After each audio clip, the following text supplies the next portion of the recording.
The city of Strasbourg, 1518, where the streets are thick with the scent of fresh bread and the clang of daily life echoes through narrow alleys, suddenly bears witness to an inexplicable madness.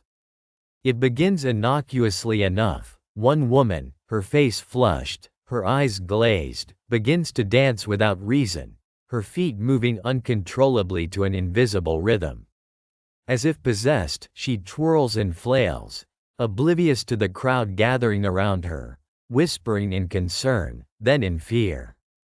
Slowly, more people, men and women, join her in this frantic movement, their bodies seemingly driven by some unseen force. It's as if an invisible current has taken hold of the town, ripping through its fabric and unraveling its very sense of normalcy. Back then, no one understands what is happening. They are caught in a chaos that feels like a curse or perhaps even an act of divine wrath. The dancing doesn't cease, it intensifies. Some are caught in spasms that last for days, their bodies turning red and swollen, their movements erratic and desperate.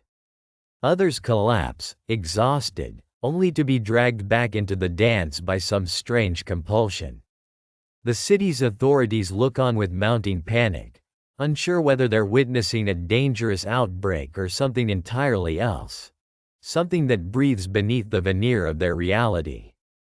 Priests, physicians, and wise men attempt to diagnose, some declaring it be caused by divine punishment, others suggesting natural poisons. But all efforts seem futile against this growing, uncontrollable tide. Why? It's a question that gnaws at the edges of understanding. Was this really a disease? Or was it something deeper, rooted in the cultural tensions, societal fears, or collective subconscious of Strasbourg? The initial reactions are a mixture of helplessness and superstition. Priests organize processions, thinking that divine intervention might root out the evil. The town's healers, meanwhile, prescribe herbs, charms, measures to expel evil spirits. Yet the dancing persists, as if the city itself is caught in a trance, a collective surrender to some dark, inexplicable force that refuses to be understood. As the days stretch on, rumors spread like wildfire. Some claim it's the work of demons, others believe it's a punishment for sins committed. Markets and churches are unattended as the streets become a stage for this bizarre spectacle. The dancers, their faces twisted in expressions of both ecstasy and agony, seem unaware of their surroundings, blind to the stakes, possessed by something that haunts their very bodies. Their limbs move in chaotic synchronization, a primal rhythm that seems both ancient and alien. It's almost as if history itself is trembling at the edges, whispering secrets from a time long forgotten, secrets that have bled into this moment of collective madness. But amidst the chaos, questions arise. Could this be simply an outbreak of some contagious neurological disorder? Or is it something else? Something cultural? Some believe the town's suffering is a reflection of its spiritual unrest, an unspoken tension buried beneath centuries of tradition and repression, surfacing in a frantic, dance-like rebellion. Germany, France, these borders are porous in the whispers of history, and what happened here echoes across time. Collective hysteria, mass psychogenic illness, or perhaps something more sinister. Were the afflicted merely victims of their environment, or messengers from a darker realm, trying to communicate through movement, through madness? Throughout the suffering, there are fleeting moments of clarity. People questioning whether the cure might be not to fight the dance but to let it run its course. Yet, as deaths mount, some dancers collapsing, others driven to exhaustion, the helplessness becomes palpable. The authorities, desperate, begin to build makeshift stages, encouraging the dancers to continue, believing that suppression could be dangerous or that the dance itself might hold the key to understanding the curse. The initial outbreak in Strasbourg is a harbinger, a haunting prelude to the many questions that will never find clear answers. Was this a purely physical phenomenon, or was it rooted somewhere deeper, something collective, cultural, spiritual? Could it be an expression of social tension, a manifestation of subterranean fears and frustrations woven into the fabric of the community? Or was it something even more ominous, a glimpse into the darkness that lurks beneath the surface of human consciousness?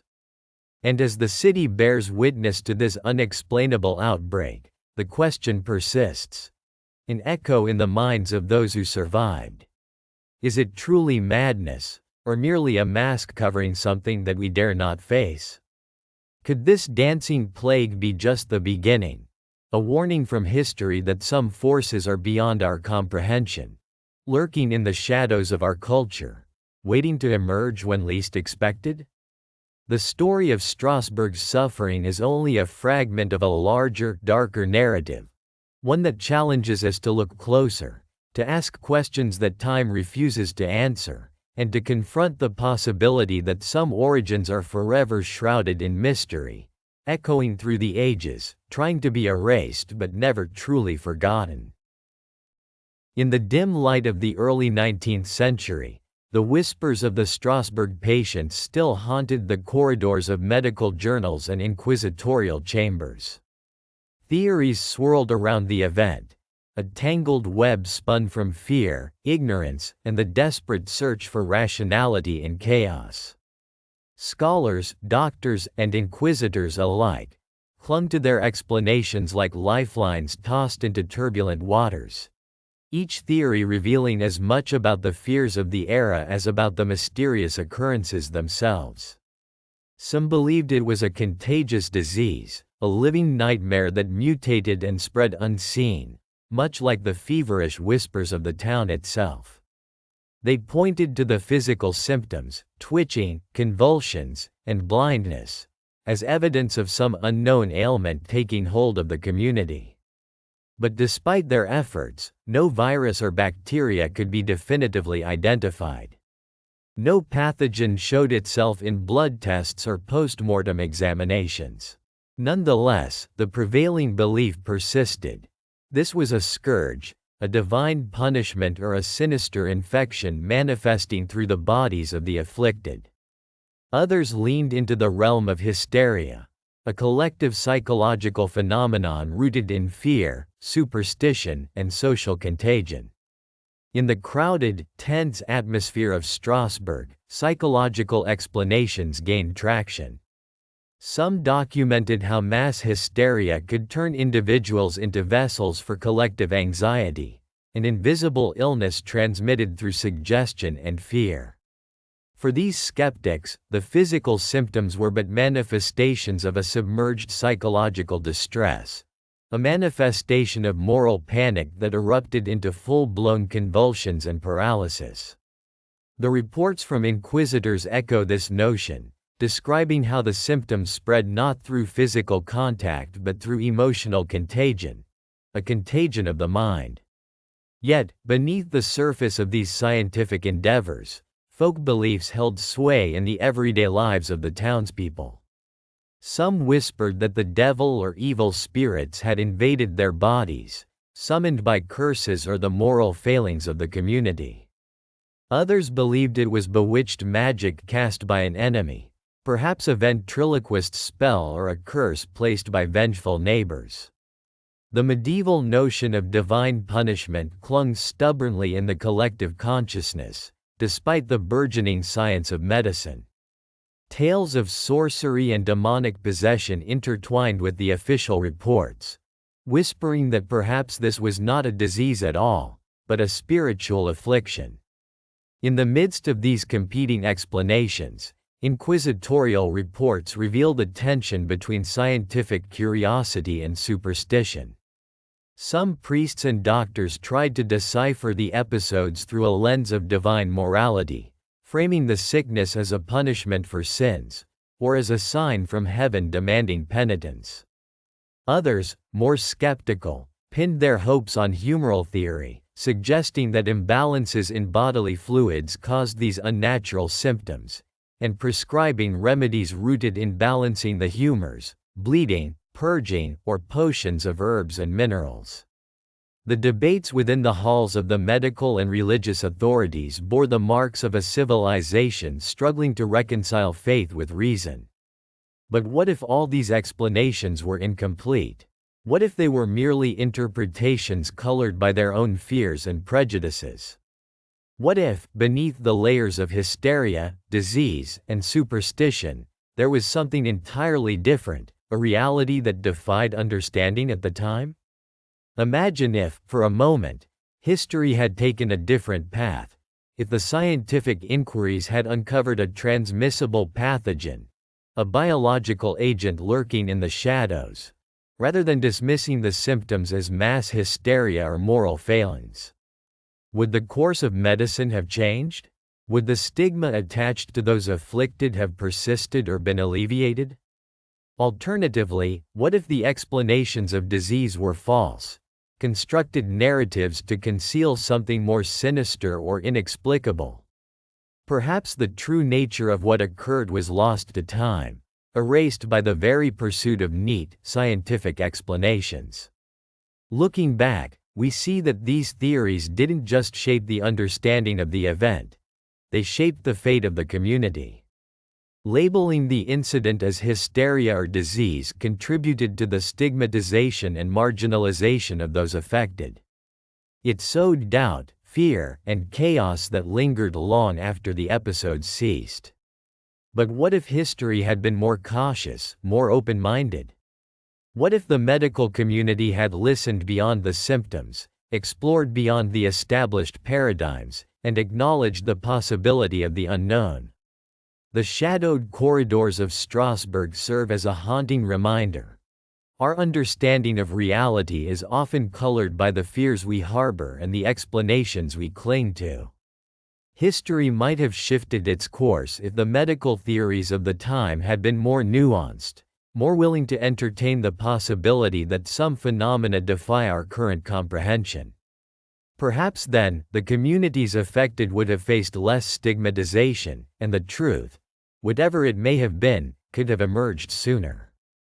As we delve deeper into the past, to the silent spaces between what we knew and what we still have to uncover, the question remains: how often have we, in our pursuit of certainty, ignored the whispers of the unknown? How many times have we dismissed the strange, the inexplicable, as hysteria or disease, labels that conveniently explained away what we weren't prepared to understand? And in doing so, how many truths have we left behind, erased as thoroughly as the shadows that linger behind closed doors, waiting to be uncovered? The echoes of Strasbourg's dark history remind us that history is not only written by facts but also by the stories we choose to believe. And sometimes, our greatest revelations come not from what is revealed, but from what remains hidden, waiting in the dark, just beyond the reach of science and superstition alike. The streets are filled with a chaos that echoes the tremors of societal fear, a visceral fabric woven from desperation and denial. Mass prayers ripple through towns and cities, voice after voice rising in unison, beseeching divine mercy to halt the relentless advance of the unseen pestilence. The air is thick with incense and supplication, an ancient plea that perhaps a higher power can turn away this relentless curse. Candles flicker in darkened churches, casting trembling shadows on faces etched with trembling hope and gnawing dread. The priest's chants swell, prayers for salvation, for forgiveness, for protection. Yet underneath, a darker current pulses, whispering concerns of impending doom, of divine punishment, of a world unmoored. Outside these sanctuaries, the streets become battlegrounds of suspicion and accusation. Rumors swirl like sinister winds, fueling hysteria. Whispers about witches or heretics spread like wildfire, igniting the fires of fear and, inevitably, violence. Accusations are hurled with reckless abandon: an outcast woman with a scarred face, a healer living in solitude, anyone who deviates from the norm, suddenly a target for suspicion. In town squares and marketplaces, mobs gather, their cries of outrage echoing through cobblestone alleys. The torchlight flickers ominously as people demand justice, often fueled more by paranoia than evidence. Trials are swift, accusations enough to sentence someone to a brutal, often fatal, fate. Some of these executions are by the sword, the axe, or in the cold waters of the river. All acts designed to purify, to cast out the evil that lurks beneath the surface of their fragile communities. No longer just acts of justice, these become outbreaks of collective hysteria, rituals performed in the name of safety and salvation. The blood from these rituals stains the stones of the town square, a visceral reminder that fear can turn the most civilized into monsters. Yet, amid the chaos, a darker suspicion begins to take root. Could it be that these violent acts are more than just reactions to fear? Could they be serving a deeper, more symbolic purpose? Civic unrest begins to bubble, protests swelling and then bursting in violent outbursts. Citizens, gripped by terror, turn on each other as the fabric of order fails, replaced by chaos and suspicion. Some communities barricade themselves, refusing to allow outsiders or strangers to enter, sealing off their towns like fortresses against the invisible enemy. Others march in defiance, demanding action, demanding answers from rulers who are equally helpless but equally frightened. Debates echo in the town halls, plans for more draconian measures, quarantines, or perhaps even exile. Yet, amid this rising tempest, a whisper persists, a silent undertow that suggests these societal reactions might serve a purpose beyond the immediate catastrophe. Hidden beneath the fervor of prayers and the flames of executions, could there be a ritual? Something rooted in ancient traditions, long buried under layers of modern belief? Could the collective hysteria be a transformed echo of rites passed down through generations, an unconscious act of cultural resurrection in the face of the unknown? The idea slithers through the consciousness of some, unbidden and unsettling. What if the society's frantic efforts to purge and punish are not merely reactions but a form of hidden ritual? A collective attempt to control or perhaps appease forces they neither understand nor accept? As night falls once again, the glow of fires and candle flames flickers against the darkened sky, casting an eerie pall over the town. The faces of the afflicted, the accusers, the frightened, are lit with fervor, with confusion, with a desperate hope that somehow, this chaos will end. The language of the prayers echoes beneath the tremulous hum of distant chants, layered over the sounds of marching, of shouting, of a society unraveling. The streets become veins of unrest and faith interwoven, a tapestry of raw emotion and ancient ritual, veiled symbolism lurking beneath the surface. Despite the outward display of piety and punishment, an unsettling truth begins to emerge, an idea that lingers like smoke in the air. Society's frantic response, with its prayers, its executions, and its civic upheavals, might be a form of collective ritual, a desperate dance to either placate or summon forces beyond human comprehension. What are they truly seeking? Protection? Control? Or a ritualistic plea for salvation cloaked in violence? The answer remains hidden, buried deep within the collective subconscious. A dark ritual disguised as societal action. In the shadows, someone watches this chaos with a knowing gaze, perhaps an observer or an architect of these rites, silent, detached, yet profoundly aware of the dark truth behind the frenzy. As the night deepens, the question persists. Are they fighting the plague, or are they unknowingly enacting an ancient ritual to break a curse or invoke a hidden power? And in that question, the darkness of their society is laid bare, a society that, in its desperation, may be performing the very ritual to be free of the plague, yet in doing so, maybe sealing its fate in a cycle of fear and bloodshed that will echo through the ages. In the hazy glow of the early evening, beneath the shadowed trees where whispers of history seem to linger, the scene unfolds slowly. People gather, not with the ease of casual socialization, but with a charged curiosity, as if each step they take along the dirt path leads them closer to uncovering a secret buried deep within their collective memory. The rhythm begins softly, almost imperceptibly, a heartbeat, a pulse awakening beneath the surface of what might just seem like a spontaneous outbreak of movement. Yet, within that pulse lurks questions that ripple far beyond the boundaries of the present. Was this dance, a frenzied, uncontainable expression of emotion, simply a communal catharsis, or something far more profound, more rooted in tradition, faith, or even possession? Throughout history, human beings have always turned to movement as a form of expression.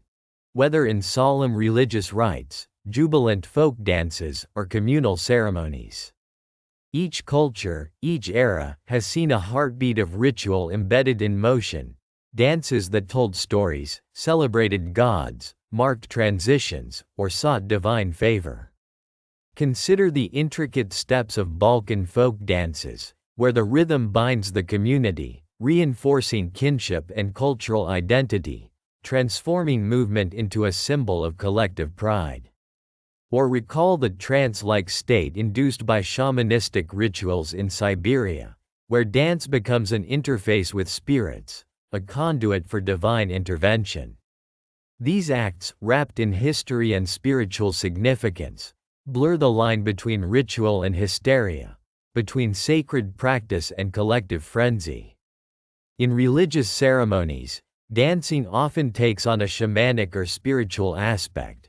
Trance dances in African tribes, the whirling dervishes of Turkey spinning themselves into ecstasy, or the castanets and tambourines echoing through churches during Pentecostal services. These dances are not performed purely for amusement.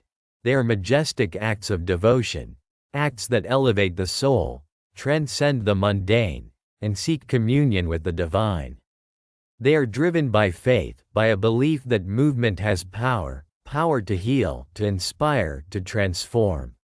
Yet, amid the ecstatic movement, some might interpret these as hysteria, uncontrolled, frenzied expressions that spiral out of conscious control, perhaps even signs of collective possession or psychological breakdown.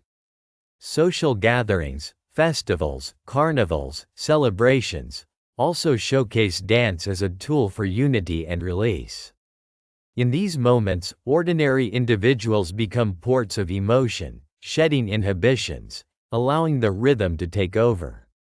In the lively streets of Mardi Gras or during ancient harvest festivals, dance becomes an act of liberation, a temporary escape from societal constraints. Often, in these environments, the energy rises to a fever pitch. Bodies sway and collide in a chaotic symphony of movement that, to outsiders, might seem unhinged.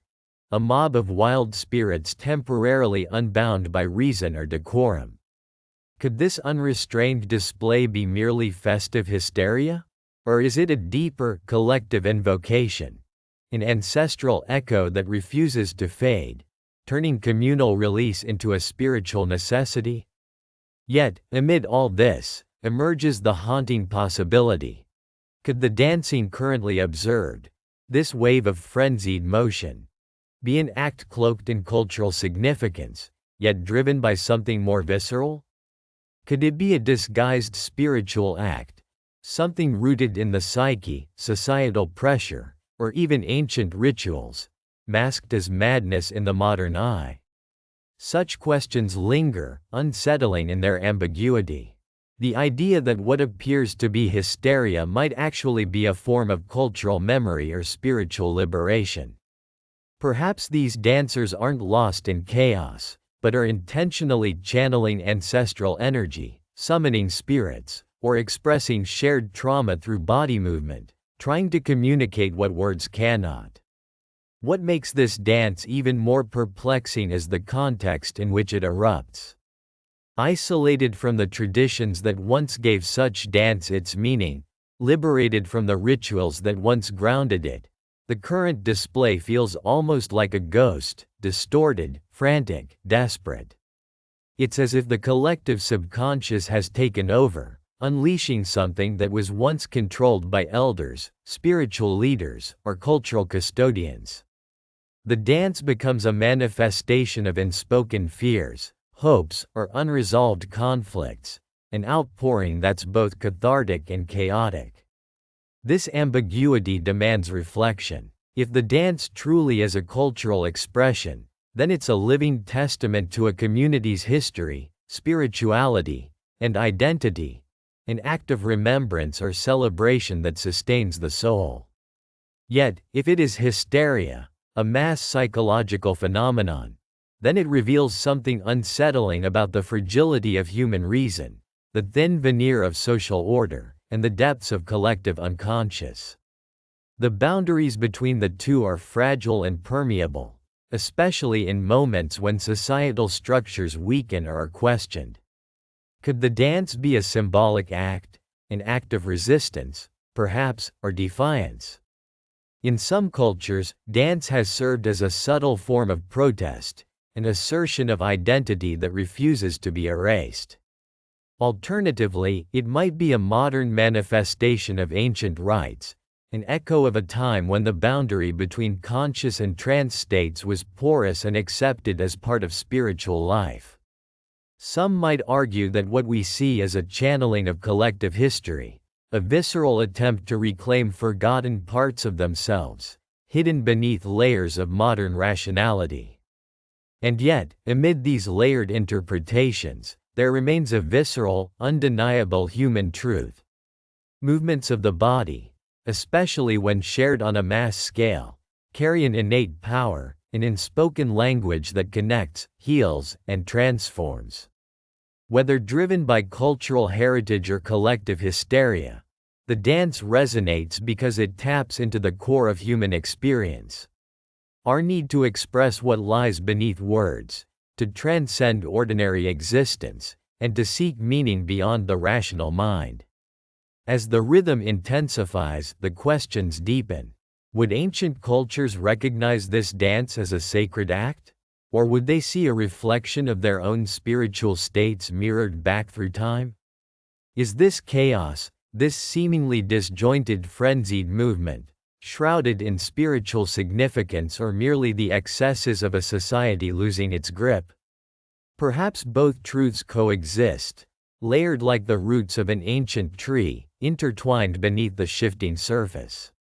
Slowly, the dance reaches a crescendo, limbs flailing, eyes wild with a mixture of pain, joy, and desperation. A symbolic rite of passage, a collective awakening or breakdown. The crowd's energy becomes palpable, almost palpable enough to pierce the air, to stir old memories buried deep within each individual. If this dance is a form of cultural expression, then it is a testament to resilience, a way of keeping the spirit alive amid upheaval and change. If it is hysteria, then it's a dark mirror reflecting society's collective fears, an uncontrollable force asserting itself when societal anchors falter. And as the dancers collapse into silence, the question lingers, unresolved and haunting. In this frenzied act, is there a message, an ancestral cry for recognition, a plea for help, or a cry of defiance? Or is it merely the restless echo of a humanity searching for meaning in movement, whether divine or mad? The answer seems to slip away with the last echoes of the rhythm, leaving behind a lingering sense that perhaps the true power lies not in the act itself, but in our perpetual quest to understand what lies beneath it. In the dim glow of flickering candlelight, shadows dance along the cracked walls of a forgotten town hall, echoing with the silent whispers of a time long past. You feel the weight of the air thick with anticipation, the silent breaths of hundreds who once gathered, their minds intertwined in a web of unseen forces. The air is heavy, almost suffocating, as if the very fabric of their collective consciousness had been woven with threads of suggestion and silent compulsion. This place, these moments, hold secrets that go far beyond mere hysteria. They delve into the very depths of the human psyche, revealing how easily the mind becomes a vessel for the unseen currents of the collective. The phenomenon of mass hysteria is nothing new. It's a mirror held up to society's vulnerabilities and desires. Consider the way individuals, seemingly autonomous, suddenly become part of a greater, almost hypnotic wave. Their actions no longer solely driven by conscious thought but manipulated by subconscious social forces that ripple through the crowd. Researchers have long grappled with the idea that suggestion, whether subtle or overt, can ignite a domino effect, transforming a handful of individuals into a frenzy that spreads like wildfire. It's not just about fear or excitement, but about the deep-seated human need to belong, to be part of something greater than oneself, even if it means surrendering one's individual judgment. In studies of social contagion, patterns emerge that are eerily familiar to the viral spread of emotions and behaviors. The way a smile spreads across a room, then dissolves into collective laughter, or how a panic takes hold with minimal provocation. These are not isolated events, but manifestations of the subconscious currents coursing beneath the surface. The phenomenon is amplified by suggestion, a tool wielded subtly by leaders or by the very environment itself. In the midst of chaos or euphoria, individuals often slip into a trance-like state, their critical thinking subdued, their attention focused solely on the shared experience that binds them. Imagine the moment when an invisible switch turns on inside the crowd's collective mind. One person, perhaps, begins to dance, a spontaneous gesture that might seem innocent. Yet, almost immediately, others follow, their bodies moving in harmony, driven by an instinctual urge they can scarcely comprehend. It's as if they're caught in a shared trance, their personal inhibitions dissolving into the collective rhythm. Because in these moments, the boundary between individual agency and collective influence blurs, leaving only the hypnotic pulse of the group's synchronized movements. The question is, how much of this dancing was driven by subconscious forces? Were they mere victims of social suggestion, unknowingly falling into a trance conjured by the crowd's energy? Or was there a deeper, more primal aspect at play, an instinctual response to invisible social cues that triggered a collective surge of emotion and action?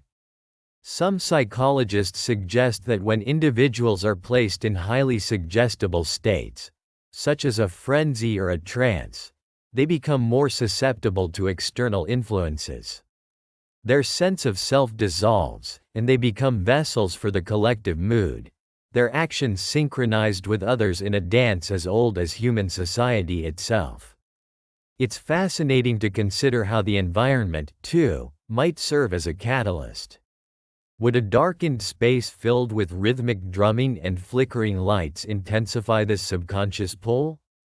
Could the very architecture of the gathering place, coupled with ambient sound and shared intentions, amplify the social contagion? These are questions that echo through the corridors of history and psychology alike, a reflection of how fragile the boundaries are between individual free will and collective impulse. In this dance of minds and bodies, we see a mirror of ourselves, each person a thread in the intricate tapestry of societal influence. In moments of collective frenzy, personal boundaries dissolve, replaced by a shared rhythm that seems to come from within, yet is undeniably shaped by external forces. The dancing becomes more than movement. It becomes a manifestation of the collective subconscious, our hidden fears, our unspoken desires, our need to be part of something larger. But beneath this hypnotic choreography lies a darker truth. These moments of mass hysteria often precipitate chaos, violence, or tragedy. reminding us how easily the mind can be manipulated, how powerful suggestion can be, and how fragile our sense of individual autonomy truly is.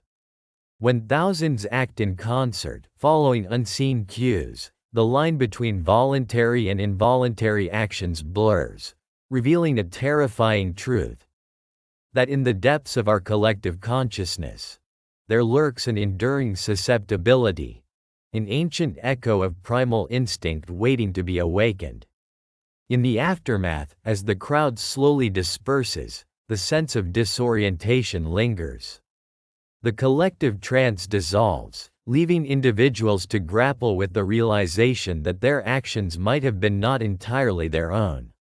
The scene fades into silence, but the questions remain. How much of the dance was a reflection of our subconscious? How much power do social and environmental forces wield over us? These questions echo through time, beckoning us to peer into the shadowy corners of human psychology where the unseen forces shape our collective destiny. And as we move forward, peering into the darkness of forgotten histories and suppressed fears, we become more aware of the invisible threads that influence us, threads woven into the fabric of society, waiting to be pulled, ready to ignite the dance again, in a never-ending cycle of subconscious sway and collective trance. What if the stories we tell ourselves about sickness are more than just biological truths? What if they are echoes, distorted over centuries, of something deeper, something rooted not just in chemistry or contamination, but in ancient ritual, in cultural memory? As I sit in the dim light of the research room, surrounded by stacks of papers and texts, I am struck by the possibility that our understanding of diseases might be fundamentally flawed, shaped not by objective science alone, but by the shadows of history and tradition. Take carbon monoxide poisoning, for example. It is widely accepted today as an invisible, silent killer, an industrial hazard, a modern menace lurking in faulty appliances or smoky fires. But could it be more than just chemical? Is there a cultural history woven into the very fabric of this lethal gas? In some of the oldest stories, gases and vapors, especially those that cause hallucinations, are seen as spirits or divine whispers. These narratives date back thousands of years, where inhaling certain vapors was believed to communicate with the divine or liberate the soul. Could the symptoms we classify as industrial poisoning be, in some interpretive way, echoes of these ancient spiritual communions? Did early cultures experience these episodes as sacred visions, not illnesses? And are modern cases of carbon monoxide poisoning just secular echoes of these age-old rituals, altered and reinterpreted through the lens of science? Then there's ergot poisoning, ergotism, a mysterious affliction with symptoms that have haunted humanity for centuries.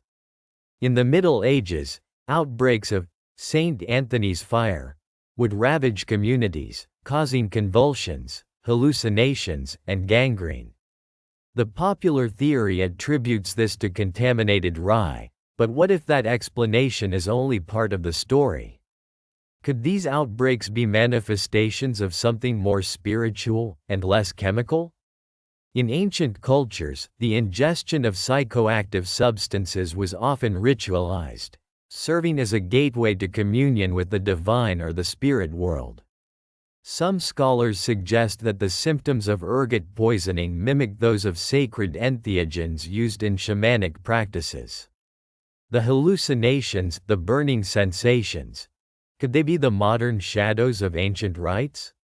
Is it possible that our ancestors who experienced similar symptoms in their rituals were not suffering from a disease, but participating in a spiritual voyage, misunderstood by later science? Stepping back further, consider the widespread presence of rituals involving masked figures, symbolic offerings, and altered states of consciousness across many cultures. These traditions often involved substances or conditions that induced hallucinations, visions, or altered perceptions, experiences that scholars now recognize as spiritual or shamanic in origin. Over time, as societies evolved and scientific thinking took hold, these practices were cast aside or suppressed. Yet, their remnants persisted in stories of possession, divine inspiration, or curses, narratives that echoed through generations. Could the symptoms attributed to modern diseases be, in some way, reinterpretations of these ancient spiritual states? Are our modern diagnoses merely secularized versions of once sacred experiences, stripped of their ritual context and labeled as pathology? In this light, the myth of infectious diseases becomes more ambiguous. Our explanations, driven by the rise of microbiology, have eclipsed earlier understandings rooted in symbolism and spiritual meaning. But what if these old stories never truly died? What if they linger in the collective unconscious, only to be masked behind scientific jargon? The way societies respond to outbreaks, fear, blame, the search for a scapegoat, mirrors rituals of purification and exile observed in ancient times. In some cultures, disease was not simply a biological failure but a spiritual affliction, a punishment from divine forces. Perhaps modern interpretations are just another layer, a reinterpretation that, whether we realize it or not, continues to connect us to those archaic worlds, where illness was intertwined with the sacred. This perspective forces us to ask, are we truly understanding these phenomena, or merely decoding a language that was once sacred but has been secularized and sanitized? What if the narratives of modern medicine are not the final truths but stories layered over centuries of cultural interpretation? Could the diseases we fight today be remnants of ancient spiritual struggles, symbols of societal fears, moral failings, or collective trauma, disguised as biological conditions? As I contemplate these ideas, I realize that the boundary between science and spirituality is perhaps more porous than we assume. The modern obsession with eradication and control may obscure the fact that, historically, sickness often served as a mirror for humanity's deepest fears and hopes, a reflection of its spiritual quest for understanding. The symbols and rituals that once sought to reconcile us with the unknown now lie beneath the surface, encoded in our genetic material, our collective myths, our cultural memories. What if, by rewriting these stories, we could access different layers of understanding? What if the diseases we study are not just biological errors but also sacred messages, calls to reconnect with something primal, something intangible? The question remains, are these modern theories just reinterpretations of ancient traditions, dressed up in scientific language?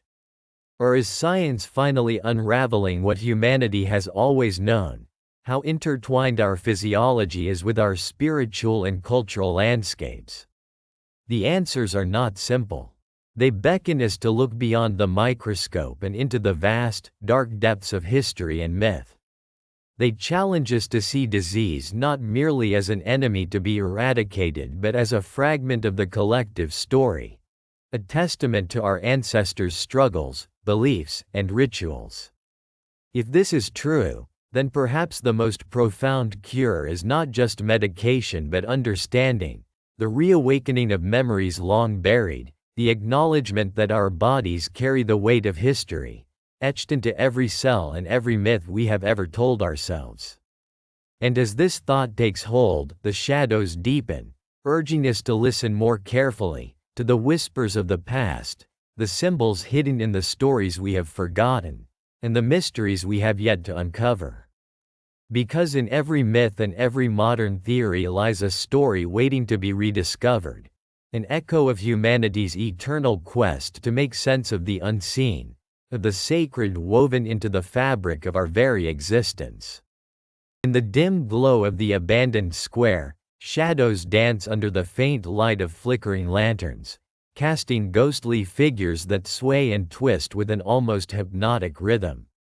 The air is thick with a mixture of dust, silence, and a deep, almost primal pulse that seems to emanate from the very ground beneath their feet.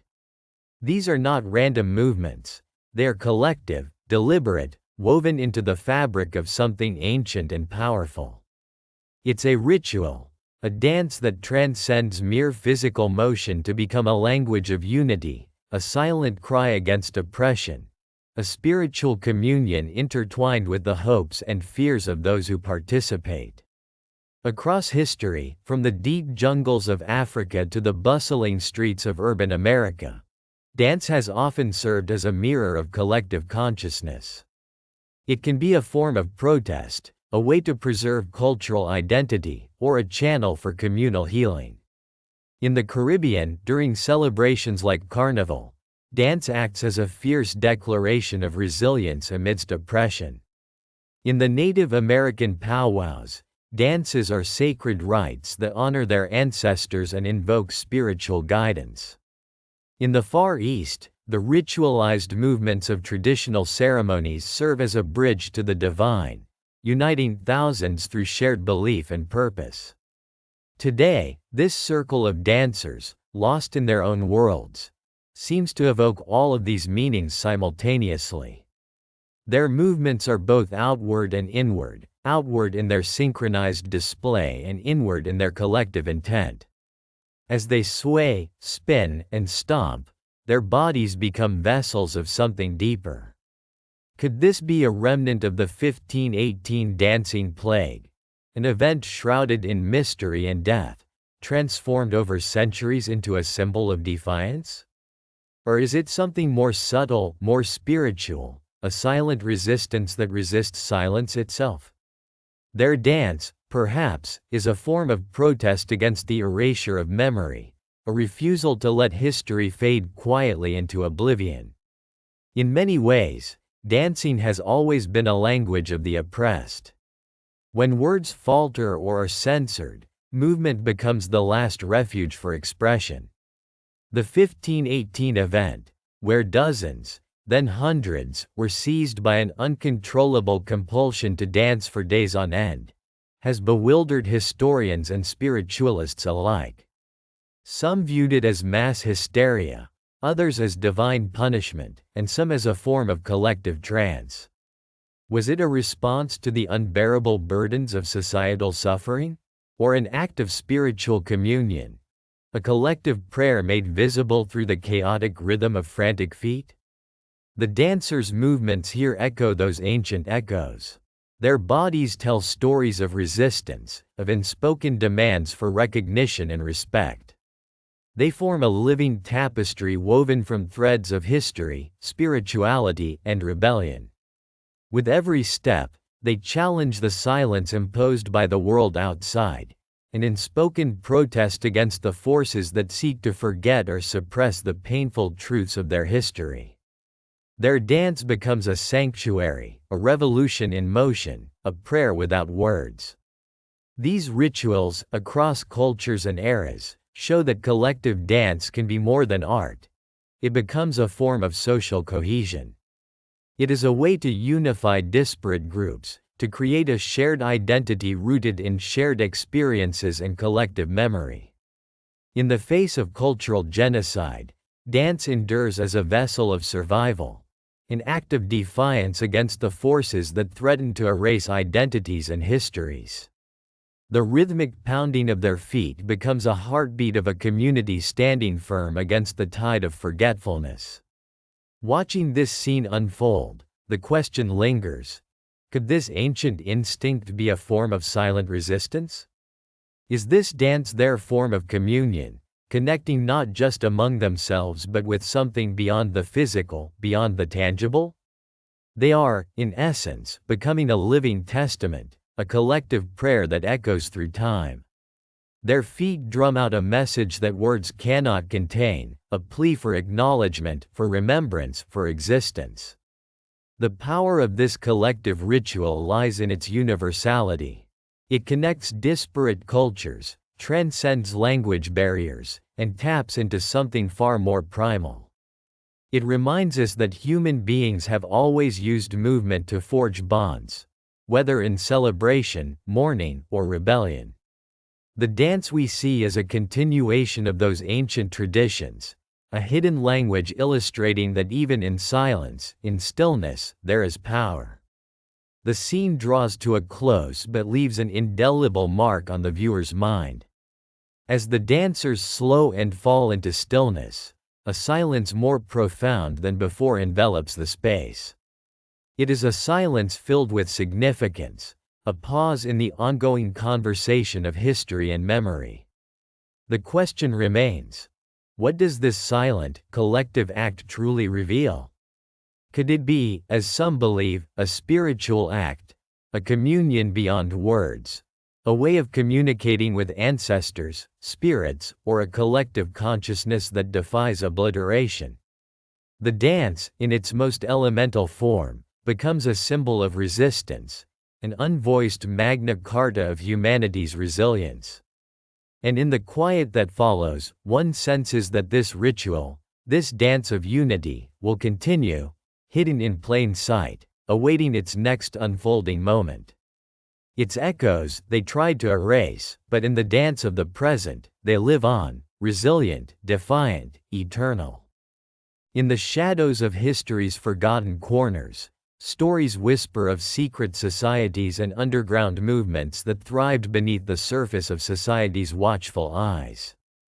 Perhaps the dancing, the frenetic energy that once seemed so wild and unhinged, was something more, an act of defiance, a coded language, a ritual of rebellion masked under the guise of madness. What if, behind those chaotic movements, lay a quiet protest, a silent cry for change echoing through the darkness? Imagine a world long past, where the streets were cold, and the night was alive with murmurs of clandestine gatherings. Hidden away from the prying eyes of the authorities, groups convened in abandoned buildings, tunnels, and secluded forests. They were not just dancers, they were federates of an underground culture, a secret order bound by esoteric rituals and shared symbols, transmitting messages that only they could decipher. Their movements were deliberate, sets of gestures and spins that held layers of meaning, encoded to protect their identities and their cause. Perhaps this subculture originated as a means of resistance, a response to oppression and conformity. In times when speaking out was dangerous, they found a different voice, through movement, through body language that defied normative expectations. They called their gatherings, the rituals, assembling under the cover of darkness, their bodies moving in unison to a rhythm only they understood. These dances weren't just about aesthetic expression. They were symbols of liberation, of defiance against the mainstream fabric that sought to contain them. Every spin, every leap, every synchronized step was a statement, an assertion that they existed beyond the constraints imposed upon them. Could it be that these secret societies used dance as a form of esoteric communion? Rituals involving complex sequences, repeated in secret chambers, where initiates learned the hidden meanings woven into their steps. Think of ancient rites, passed down covertly through generations, rituals of transformation, resistance, and unity. Their symbols, intricate patterns, rhythmic beats, served as a clandestine language, shared clandestinely to avoid detection. It was a dance of rebellion, a testament to their resilience and desire for autonomy. And what of the madness that seemed to mark their gatherings? Perhaps this apparent chaos was a deliberate veil. To outsiders, their wild behavior appeared irrational, frenzied, even mad. But to those initiated, it was a code, a language that conveyed messages of hope, dissent, and identity. Perhaps what looked like mindless hysteria was, in fact, a guided state of altered consciousness, a trance-like rhythm designed to elevate their spirits and empower their cause. It's tempting to think that their movements drew influence from ancient esoteric rituals, Scythian ceremonies, pagan rites, or shamanic dances, reclaimed and reinterpreted through the lens of modern rebellion. Maybe these dances were a way of summoning strength from forgotten ancestors, channeling energies that allowed them to withstand oppression and societal rejection. But why do we dismiss such creative acts as madness? Perhaps because they challenge the very notion of normality, demanding we question what's acceptable and what's permissible. They blurred lines between spirituality and rebellion, silence and voice, order and chaos, and in doing so, they threatened the established power structures. The authorities probably saw these gatherings as a threat, their wild, unregulated movements a form of insurrection. And maybe that's why they tried so hard to eradicate the memory of these dances, because acknowledging their power meant confronting uncomfortable truths about resistance, about dissent, about the human need to find freedom through expression. Picture the scene. In abandoned warehouses, the flickering glow of makeshift lanterns, shadows dancing along graffiti-covered walls. A circle forms, bodies contorted into strange shapes, eyes closed, deduced to be lost in the rhythm. Some hold symbols, circle and triangle shapes, pentagrams, carved or painted into their skin or clothing, signifiers of their allegiance and esoteric knowledge. Their movements are hypnotic, primal, and deliberate. To the untrained eye, it may seem chaos, but to a select few, it's an intricate tapestry, a language of resistance encoded into every step and sway. What if these secret dances survived through generations, carried forward by those who believed in their power? What if, hidden beneath layers of repression, these rituals became a myth whispered by the old, a legend that refused to die? Could it be that modern underground dance scenes, sonic rebellions, and alternative subcultures are, in fact, echoes of this ancient protest, a descendant of a clandestine tradition that refuses to be silenced? When young dancers throw themselves into frenzied improvisation, are they unknowingly drawing from a shared, rebellious heritage? The idea that dance could serve as a form of protest isn't new. From the expressive movements of marginalized communities to the provocative gestures of dissidents, dance has always been a vessel for change. Think about the powerful statement of a silent sit-in, the defiant march of a protest, or even the raw intensity of street dance battles. Might these contemporary acts be a continuation of a clandestine lineage, a revolution through rhythm, a covert act of rebellion dressed as madness? And so, in this underground world, the dance wasn't just art, it was survival, identity, resistance. It was a language that the oppressors could not understand, a code that kept safe the secrets of a subculture fighting for its existence. Perhaps, in some hidden corners of the world, these secret societies continue to dance, an unbroken chain of defiance echoing through time, whispering truths the world is afraid to hear. They tried to erase them, tried to bury their stories in the rubble of history, but their movements remain, a living testament to the human spirit's refusal to be silenced. Maybe that wild, chaotic dance was, in fact, a carefully curated act of rebellion, an underground movement that refused to fade into obscurity, forever imprinting its legacy on the shadows we never fully explore. And in the end, isn't it possible that what we see as madness is just a different kind of sanity, an unyielding quest for freedom, expressed through the very language that society fears most? In the shadowed corridors of history, where chaos and order intertwine, a whisper of an alternative reality begins to stir, an echo that dares to challenge everything we thought we knew. Imagine a world where the frantic, unstoppable dance that gripped Strasbourg in 1518 was not a sign of madness, a contagious disease, but rather a misunderstood cultural phenomenon, a sacred ritual possibly rooted in ancient traditions long thought lost, or perhaps a form of collective protest that defied the rigid constraints of the time. What if the trembling bodies, the spiraling exhaustion, and the desperate, rhythmic movements were actually a powerful statement, a language of the oppressed or the spiritually awakened? The stakes are monumental. If this dance, this relentless, almost supernaturally intense movement, was recognized as an expression of a deeper social and religious truth, how would history rewrite itself? Would the church, the political powers, and the intellectual elite have responded differently? Would the collective memory of Europe have preserved this event as a moment of cultural resilience rather than a tragic tragedy of mass madness? Think about the political landscape. In this alternate timeline, leaders might have regarded the dancing phenomenon with reverence rather than fear. Instead of seeking to suppress or eradicate it through punishment or quarantine, they might have embraced it, integrating it into societal rituals or spiritual practices. Imagine rulers declaring holidays where people danced freely, an act seen as a form of divine communication or an act of communal purification. The notion of control over bodies and minds would shift, giving way to an acknowledgement that some truths are expressed through embodied ecstasy, not sickness.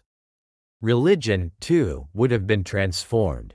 What if this dance was interpreted not as a curse or a symptom of divine punishment but as a sacred act, an homage to a higher power, a ritual of transcendence? Churches might have adapted their doctrines to incorporate this movement, mired in dance and music, as an act of faith. Instead of condemning, they would have celebrated and sanctified it, elevating the spiritual significance of rhythmic collective motion. Priests and monks might have led communal dances, turning a potential crisis into a spiritual awakening, fostering unity rather than fear.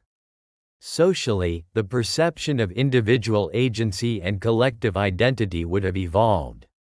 Communities, recognizing the dance as an intrinsic part of their heritage, might have built traditions around it, an ongoing expression of collective memory and resilience. The fear and stigmatization long associated with the event would melt away, replaced by pride and understanding of a shared cultural fabric. This collective act could have become a catalyst for social cohesion, inspiring movements centered around bodily expression, music, and spiritual emancipation. But the implications go even further. If history had revealed the true nature of the dancing plague early on, scientific inquiry might have taken a very different trajectory. Psychologists, anthropologists, and scholars would have explored this phenomenon as a complex interplay of cultural expression and spiritual longing. The idea of the body as a vessel for spiritual experience, rather than a battleground for disease, would have gained prominence.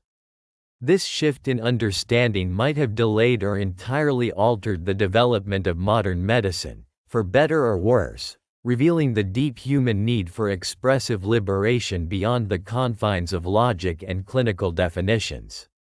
Now, ponder the global stage. Imagine the ripple effects, other cultures and societies observing and adopting this renewed perspective.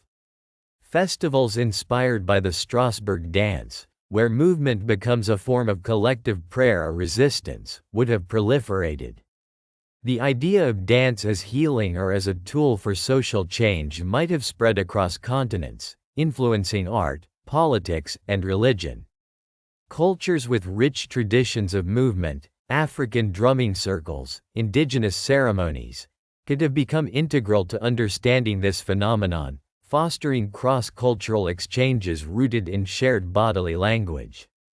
In this reimagined history, the very concept of taboo surrounding bodies and spontaneous expression erodes.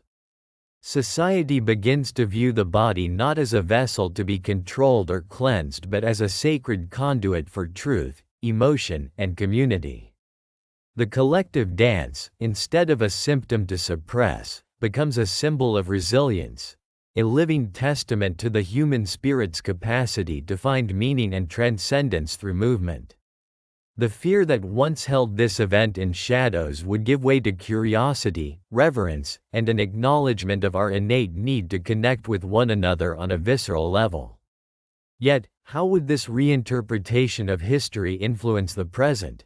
Would we still view the phenomenon as something dangerous or as a divine truth? Would collective dance traditions be central to mental health and community healing efforts? Or would the modern world, obsessed with control and rationality, suppress these expressions, dismissing them as relics of ignorance rather than acknowledging their profound importance? The truth, buried beneath layers of fear and misunderstanding, could have been a key to unlocking a richer, more empathetic human experience. Instead of a chapter of history marked by tragedy, it might be celebrated as a moment of cultural awakening, a testament to the resilience of collective body and spirit.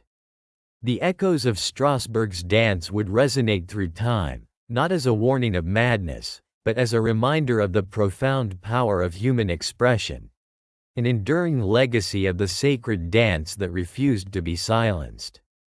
And as we look deeper into this alternate reflection, the question lingers: how much of today's struggles stem from dismissing or misunderstanding the body's ancient language?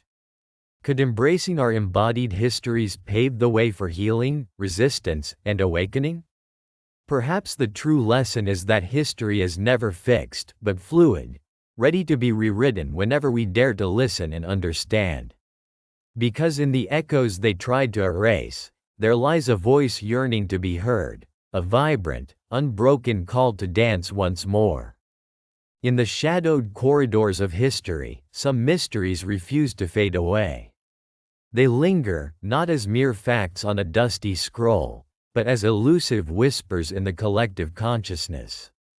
Among these, the dancing plague of 1518 remains a haunting enigma that continues to challenge our understanding of human nature, cultural memory, and the unpredictable depths of collective psychology. It's a phenomenon that, even centuries later, demands reflection, urging us to question what truths we can truly grasp about ourselves. The echoes of that strange event ripple through time, reverberating through the fabric of modern culture. Today, dancers move with relentless passion, sometimes mindless, sometimes purposeful, showcasing physical expression as an extension of identity, emotion, or rebellion. What once was seen as a bizarre outbreak has transformed into a symbol of human resilience, creativity, and the longing to connect beyond words. Yet, beneath this surface lies a profound question. Was the 1518 plague a simple case of mass hysteria? Or was it something deeper, an expression of collective despair, an unconscious plea for salvation, or perhaps a mystical phenomenon defying rational explanation? In examining the event, we find ourselves confronting the fragile line between culture and psychopathology. The town of Strasbourg in the early 16th century was a place of chaos, a convergence of social upheaval, plagues, famine, and political unrest.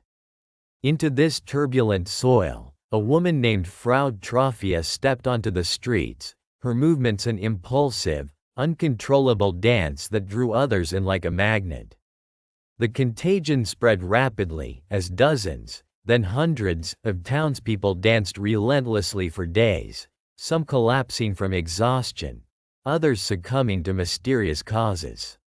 Records tell of musicians called to play endlessly, of priests and healers attempting cures, yet nothing could halt the relentless rhythm that seized the town. Modern observers have long debated the nature of this event. Was it a case of mass hysteria, psychogenic movement disorder, driven by collective stress and shared fears? Or could it have been a physiological ailment, perhaps an outbreak of ergotism, caused by toxins in contaminated rye bread? Some suggest a spiritual phenomenon, a form of collective obsession that transcended rational understanding, an unspoken cry of a society wounded by war, disease, and despair. Each theory reveals a facet of the human psyche, yet none can encompass the totality of what this dance truly represents. Fast forward to today, where dance remains a powerful cultural force, an act of liberation, a form of protest, a means of healing. Modern dance and performance art often embody raw emotion, echoing the frantic energy of that medieval outbreak. In a way, we see that collective compulsion in flash mobs and viral challenges, the urge to move, to express, to be heard. It's as if the dance, once a mysterious affliction, has become a universal language, one capable of bridging worlds, embodying the depths of human longing. But do we fully understand the shadow sides of this expression? Is our obsession with movement and performance a way of confronting inner chaos or suppressing it? The dancing plague persists not merely as a historical curiosity, but as a symbol of something more profound, our unyielding desire to be seen, to be heard, and ultimately, to understand ourselves amid the chaos. The event's enduring mystery fuels our fascination, whispering that perhaps some aspects of human experience are beyond the bounds of logic, forever embedded in the collective psyche. As we grapple with this enigma, we're compelled to ask, what does the dancing plague reveal about us? Are we nothing more than fragile vessels pushed to the brink by unseen forces? Forces that can ignite collective psychoses or spiritual awakenings? Or perhaps these episodes are signals, a language written in movement, warning us of brokenness beneath the surface, of silent anguish unspoken? This reflection leads us to consider the modern implications.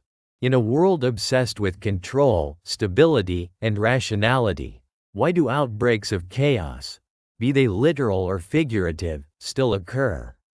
Why does society sometimes spiral into collective hysteria, whether in the form of moral panics, social movements, or viral phenomena? The dancing plague isn't just a relic of the past, it's a mirror held up to the tumult inside each of us and throughout human history. The enduring legacy of this event is not merely in the facts of its occurrence but in the questions it raises, about our capacity for self-destruction, resilience, and transformation. Are we driven by an innate rhythm, a force that surpasses logic, compelling us toward unity or destruction? Does dance serve as a conduit for transcendence, or is it a manifestation of our subconscious fears and desires? As the curtain falls on this chapter, the mystery remains. The dancers of 1518 dance still, perhaps in the echo of that distant moment. A part of all of us continues to move, seeking connection, understanding, or salvation. The true nature of their frenzy may forever elude us, just as the shadowy depths of human psyche will continue to hide truths we are only beginning to grasp. And so, the echoes linger, silent, persistent, reminding us that some mysteries are woven into the very fabric of our existence, waiting to reveal themselves only when we dare to look beyond the surface, into the heart of the enigma that is us.